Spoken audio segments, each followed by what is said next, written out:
Alright, so today we're going to be making this watercolor portrait. So what we're going to do is we need to start off with our canvas.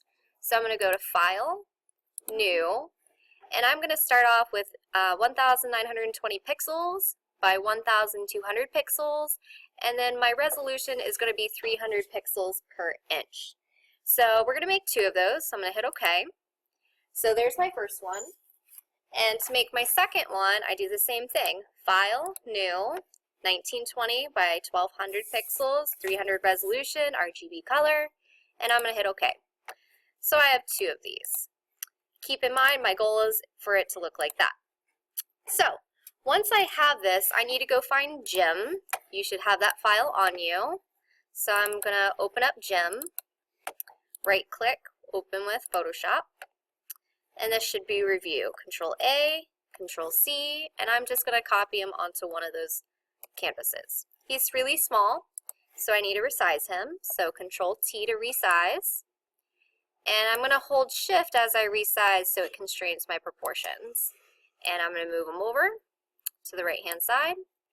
And I'm either going to hit Enter or the check mark when he's done. So after I have him on there, I need to make sure that my brightness and contrast is good. I want to get rid of those grays. So I'm going to go to Image, Adjustments, Brightness and Contrast, and I'm going to put it up to about, let's just say 71. And I'm just getting rid of some of those grays.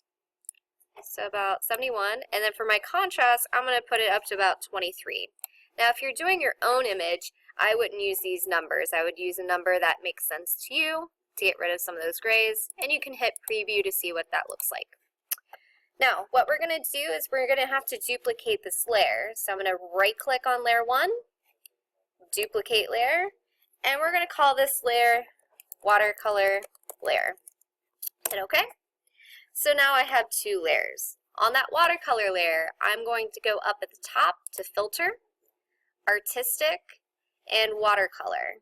If you don't have that option, you can always go to Edit, Preferences, Plugins, and make sure Show All Filter Gallery Groups and Names is checked. So again, I'm going to go to Filter, Artistic, Watercolor, and a new window is going to open. If you can't see what's going on, you can zoom out. But really, we just want to adjust it to the way we want to look. So I'm going to make the brush detail about 12, shadow intensity about 2, and I'll make the texture, let's see, I like a 2. I like mine kind of gritty looking, and I'm going to hit OK. So here's my two layers. I have both layers here. And what I'm going to do next is I'm going to move the original portrait layer, so layer 1, up to the top. Okay. What I'm going to do here is I'm going to go and create a threshold. So I'm going to go to Image, Adjustments, Threshold, and this basically makes just blacks and whites. And I want to increase this to where I can see a lot more details. I'm just going to say about 152. Because I want to make sure I can see the eyes, nose, and mouth. I'm going to make it like 167. And then I'm going to hit OK.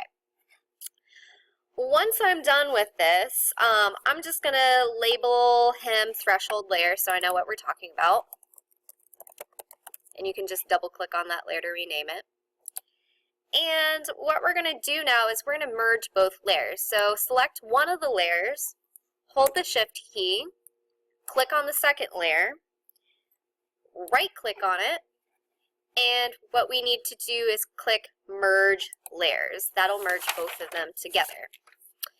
Now we're ready to paint on the canvas. So I'm going to exit out of GIMP, go to my second canvas, and I'm going to pull up some of those watercolor images in my folder.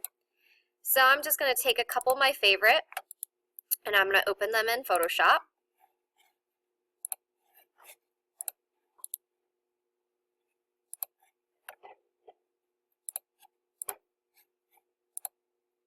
I'm just going to open up those two for now. And I'm going to copy and paste it onto that blank canvas. So Control A, Control C. There we go. Control A, Control C. And then on my blank canvas, Control V. I'm going to move that to where I want it to be. You want your paint splatters to be wherever your person is going to be. So there's layer 1. I'm going to take my second one, Control A, Control C, go to my blank image, Control V, and you'll notice that it covered it up completely. What I need to do is I need to change my blending mode from normal to multiply. When you do multiply, you'll see that you can easily layer them and move them to the way you want. So I'm going to do the same thing. I'm going to paste another one, and every single time you paste a new layer, you have to hit multiply. So I'm going to just keep on doing that. So multiply. And you can also hit Control T to rotate them to make them look new and interesting and exciting.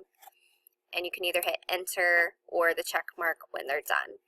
Your goal is to get this so covered to where you will be able to see all details. You can always go back and fix it if you don't have enough paint splatters. So I'm going to keep that the way it is. And you probably have a lot of layers. You want to shoot from like 6 to 10 layers.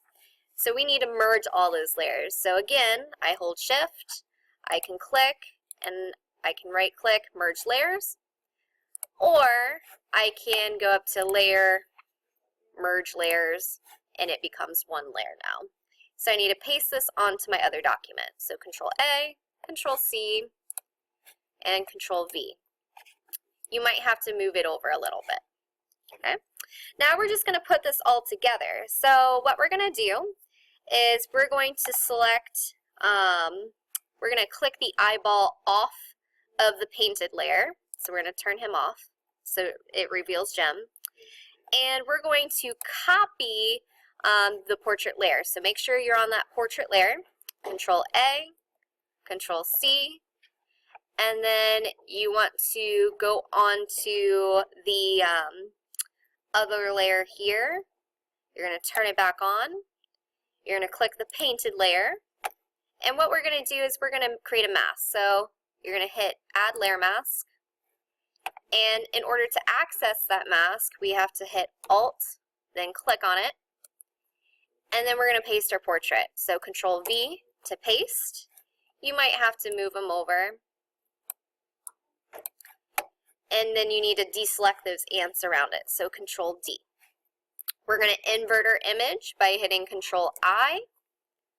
And we just simply click on the painted layer to reveal the background. We don't need that portrait layer anymore, so I can click the eyeball off of that portrait layer. And we're almost done with this composition. We're just going to place the background now. So I'm going to go find the background texture. So I'm going to click this and open it up in Photoshop.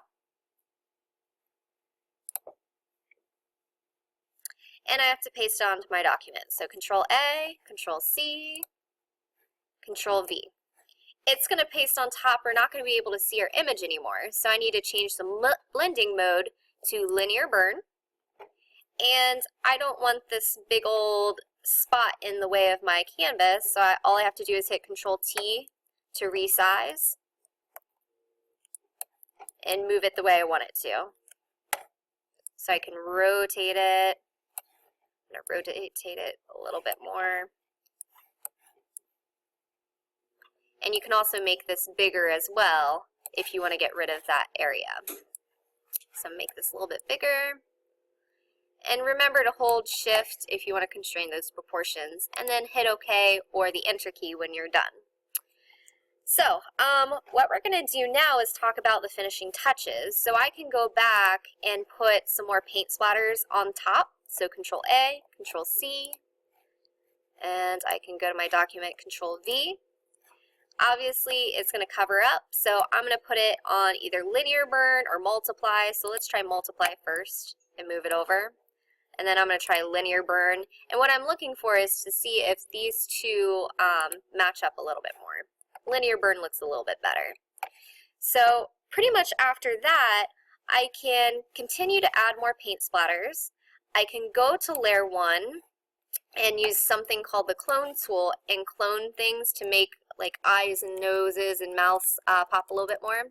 So I'm on the clone tool, and how this works is if I hold Alt and I take a selection from another piece, remember you have to be on the painted layer, and let's just say I go over the eyeball, it makes it a little bit darker. It takes the pixels from that area, so again, hold Alt, click with my mouse, and I'm going to select this area, and my goal is to make it to where everything is recognizable and you can see everything, and there's no question as to where the eyes and the nose and the mouth are. Like if I wanted more paint splatters up here, I can take that same spot and I can move it up here and color it in and add more information. So you can do it that way, or you can go back to this image. You can add more paint splatters. So let's say I wanted some more paint splatters.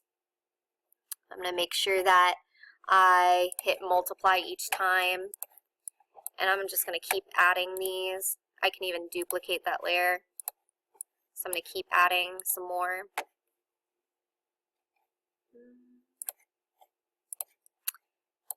Okay, and once again, I have to flatten my layers. And if I want to use this new one with more paint splatters on it, Control A, Control C, Control V, I need to move this chain up to this new painted layer. So I'm going to move this chain up to the new layer, delete the old layer, and now I have a brand new paint splatter image. So that's pretty much it for the tutorial.